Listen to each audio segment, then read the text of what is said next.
Dongeng sasakala anu bade dipedar dinten ieu nyaeta Pandeglang. Zaman baheula aya hiji putri Sanghyang Kanali Putih. Kakasihna Nyi Putri Grajati. Calikna di sisi walungan Cilamer, dina zaman harita eta putri kawan terpisan kagelisanana. Rea raja-raja jeung putra raja anu paralayeun migarwana. Tapi boro-boro kalaksanakeun migarwa tea. Nepangan oge teu aya nu tiasa, da teu aya nu uningaeun lebah-lebahna acan. Sawarnaning makhluk anu kumilep di leuweung eta eueuh nu teu muji ka eta putri. Kayungyun kagelisanana, kasabaranana jeung kasayan manahna. Upami Nyi Putri angkat-angkatan, sato hewan anu ngiring maningengkeui mang pirang-pirang. Tutuwuhan ting pelenong tarungkul, upama Nyi Putri ngalangkung teh ngahormat minangkana mah. Kekembangan ngadadak barekah ngabaktikeun seseungitna. Unggal peuting upama caang bulan, Nyi Putri sok ngadon ngebak ka Talaga Cilampungan nu caina herang ngagencelang. Sakali mangsa keur jongjo Nyi Putri ngebak, ujug-ujug repoek mongkleng buta rejin. Teka tembong curug-curug acan, bulan kahalangan ku mega hideung. Di leuweung simpe teu aya nu kadenge. Tatangkalan teu aya nu oyag-oyag acan, cai Talaga Cilampungan cicing. Teu aya angin, teu aya naon. Nyi Putri ngaraos hameg lain ku kieuna. Keur jongjon ngahuleng kecemplung aya buah kai murag ka payuneunana. Rupana koneng, herang lir emas sinangling. Nyi Putri beuki kacida amangeunana. Manahna ngadak-ngadak ratug, keur kitu ngong aya sorakan katinggalan. Miwarang putri nuang eta buah kai. Nyi Putri hemar-hemir, ewed salabating manah. Ditumutkeun kumaha, teu ditumutkeun kumaha, tapi tungtungna mah teu baha. Top buah teh dicanak, am dituang. Barang geus seep ujug-ujug bray caang ngagebray. Katingalieun ku Nyi Putri dina eta cahaya aya nonoma neuteup ka anjeunna bari ngajak imut. Ngan sakedeung tembongna eta cahaya teh les leungit deui. Nyi Putri ngahuleng ngemut-ngemut kajadian anu sakitu ahengna. Bulan caang deui ngempray saperti tadi. Geus kitu anjeunna mulih, heuleut sawatara lilana ti harita Nyi Putri bobot, sarta barang geus datang kana mangsana brol babar. Putrana kembar pamengget duanana. Cahayana ngagempur, kasep teu aya tandingan jeung sarupa deui. Lain di kieuna bae Nyi Putri deudeuh aslina, estu carana ngindog beubeuremna teh sanyana. Dina manahna geus tasak deui, anu katingali ku anjeunna dina cahaya bareto teh ramana eta murangkalih. Lain manusia tapi bangsa dewa. Para putrana kacida lingsigna sarta beuki ageng beuki kasep. Sakali mangsa Nyi Putri amengan ka Talaga Cilampungan. Putra duanana dicanak kabeneran aya manuk euteup dina dahan kai. Opat ngarendeng, nu dua galede, nu dua deui leutik. Kataringalieun ku murangkalih tea, tuluy ditaroskeun ka ibuna. Ku ibuna dicarioskeun yen eta manuk teh nu galede indung bapana, ari nu leutik anakna. Para putra sasauran, manuk oge geuning ibu barogan bapa, sanggeuy ari abdi duaan ngan boga indung wungkul. Di mana ari bapa abdi? Upami parantos pupus di mana kuburanana? Upami jumeneng keneh, nah hatara sumping ka urang. Nyi Putri Grajati nyeblak manahna ngadangu piunjuk para putrana kitu teh. Cisocana nyalangkrung saurna, "Dedeh teuing anaking, bapa Ujang mah seumur-umur ge moal papanggih jeung Ujang, lantaran lain bangsa manusia, tapi bangsa dewa di kaindran." Para putra beuki panasaran bae ngadangu kasauran ibuna kitu teh. Harita keneh duanana arunjuk nyuhunkeun di widian bae bade jengkar milari ramana ka kaindran. Nyi Putri Grajati teu kinten ewedunana, kieu kumaha kitu kumaha, da puguh kagalih ku anjeunna oge, pantes eta murangkalih kacida para layeun patepang jeung ramana. Lantaran ti barang gubrag kadunya teu acan kataingali di rupa ramana. Ari di widian kumaha, da anjeunna sakitu abotna. Moal kiat paturai lami-lami tungtungna nya diupahan bae putrana teh bari disanggeman. Yen anjeunna bade mojas medi neda-neda ka Batara Guru supaya aranjeunna ditepangkeun jeung ramana. Nepi kana waktuna nu mustari dek Nyi Putri ngawitan muja. Muruhkeun nafsu nahan amarah, meleng nu diangen-angen bawaning cangeng. Lalembutanana medal tina raga badagna. Gok tepang jeung Batara Guru. Dina ka-40 poena ngong aya soratan katinggalan. He Grajati, maneh kudu ngarti yen bapa budak teh lamun turun ka dunya sagulung sagalang jeung manusia kudu ngucukleun sakabeh ka dewaanana. Jaba ti kitu kusabab dewa teu meunang tembong ka urang manusia. Manehna kudu nitis nunda raga ka dewaanana.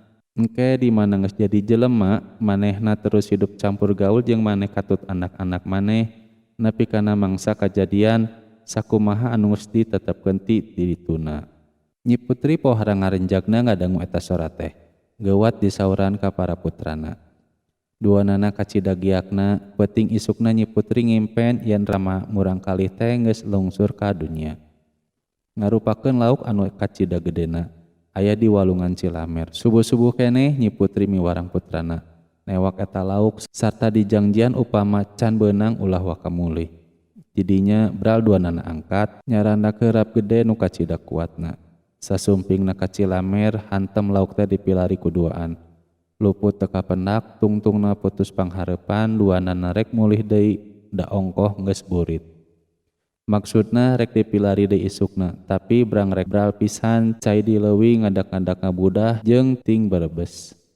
Tuluy oyak jeung tring burial beuki tarik. Lauk-lauk nu raletik racleng sarieun, kamelang aya nu tembong hideung. Beuki lila beuki tetela anu jol teh horeng lauk gede teh.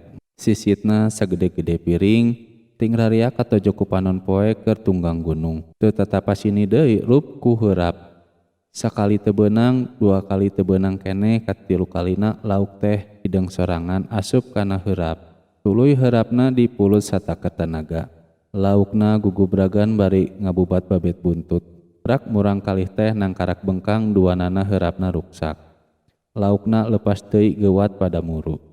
Barang geus katewak ger gulungan, lauk dihurup kuduaan tapi nu ripuh teh wet nu hurup. Wet nu ngahurup kabuntang banting ku buntut lauk nu sakitu gedena. Nepi ka sababaraha kali ti bebeut akhirna mah katewak ku angsana saurang. Barang rek ditubles lauk teh ngomong pokna, ulah dipaehan ujang, ieu teh bisi teu nyaho bapa maneh. Ayeuna buru-buru bapa bawa ka emak. Para putrana kacida kageteunana ngadarangu eta lauk ngomong. Teu talangke deui tuluy eta lauk teh dicanak dipintonkeun ka ibuna. Barang jol kapayunan Nyi Putri jeung gelek teh lauk teh jadi nonoman kasep gandang taya tandinganana. Anggoan sing sarua endah Nyi Putri calik cong nyembah. Ngahormat nu nembe sumping. Di samat harita duanana teu papisah deui, kacai jadi saleuwi ka darat jadi salebak, runtut raut silih pika deudeuh silih pika asih, riung mungpulung jeung pala putrana. Kacaritakeun para putrana sanggeus ageung beuki katembong bae cahayana. Kasep ngalakaramana. Ari dina hiji poe duanana aranjukan ka Ibu Ramana nyohunkeun di Widian bade guguru elmu ka ku tatambaga di Banten Girang. Sanajan Ibu Ramana kacida botenana oge da puguh, biasana nu geus akhir balaeg kudu nyiar pangarti. Ngan samemeh angkat ku Ramana diwurukan heula.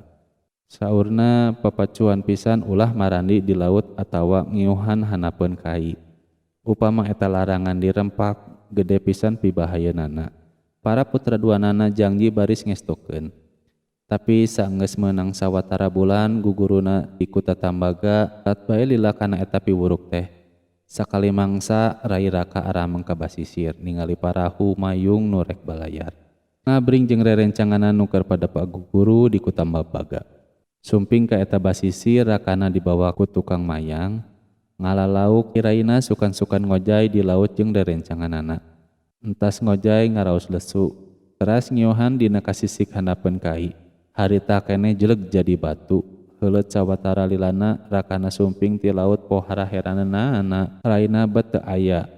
Dipariksakeun ka rerencanganna teu aya nu nyahoeun, geus kitu deui ka basisir dipilari dina kalisik ari kapendak dina hanapeun kai bet geus silinjirim atuh teu kira-kira herageunana anjeunna emut kana piwuruk ramana cek dina manahna nya kitu teu mahna teu nurut ka piwuruk sepuh teh geuwat anjeunna mulih ti basisir sasayagian bade teras ka ibu ramana bade ngunjukeun eta kajadian sanggeus tarapti bral jengkar teka catur di jalana kocapna sumping bae ka pakuwon ibu ramana barang sumping kacida anjeunna hamegeunana reh urut pakuwon ibu ramana bareto teh ayeuna teh jadi leuweung gerotan jiga nu teu acan pisan ka sorang ku jalma sakuriling bungki ngageleudeg tangkal kai sagede-gedena nahaon jaranggotan pasaruwet areuy-areuyan urut anjeunna ngalalauk di sisi Cilamer kitu deui urut pasinggarahan anjeunna jeung ibu tea di sisi Talaga Cilampungan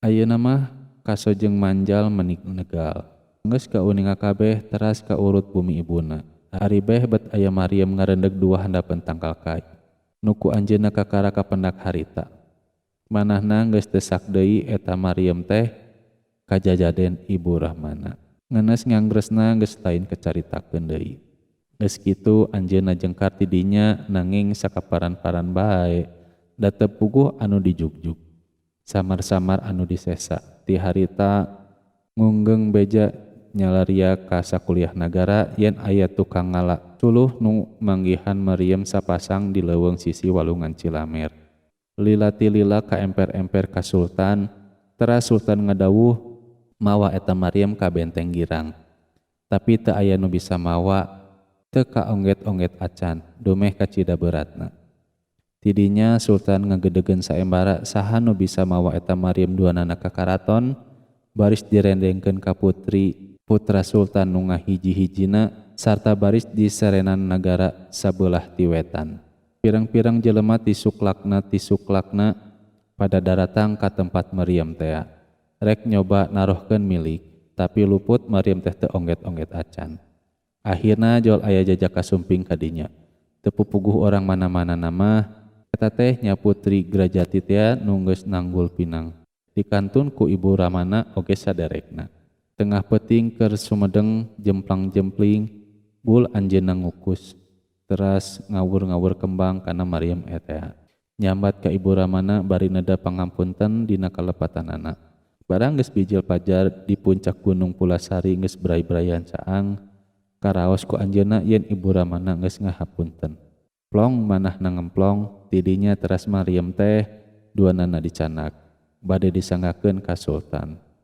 barang meunang setengah poe angkatna ngaraos lesu katambah panas teuih mani moreret reg liren di tengah-tengah leuweung bari ngareureuhkeun palai heula ari Maryam ditunda di dinya di handapeun tangkal kadu kawasna Maryam embungeun ditunda di dinya der ngamuk ngababukan tangkalna rea-reana tangkal kadu nepi ka bungbang taya tangkal anu ngari lebah dinya nepi ka kiwari disebutna kadu bangbang geus kitu eta Maryam teh ku anjeunna dicandak teras angkat deui pasosorena jol sumping ka imah pandai di suku Gunung Karang anjeunna mundut ngarep di dinya peutingna mundut dipanggelangankeun Maryam teh duanana ameh gampang ngajingjingna isukna bral deui naraskeun lalampahanana sarta salamat sumping ka karaton sultan di Banten girang Maryam ku sultan ditampi lain dikieuna bae sultan bingaheunana harita keneh nonoman teh direndengkeun ka Nyi Putri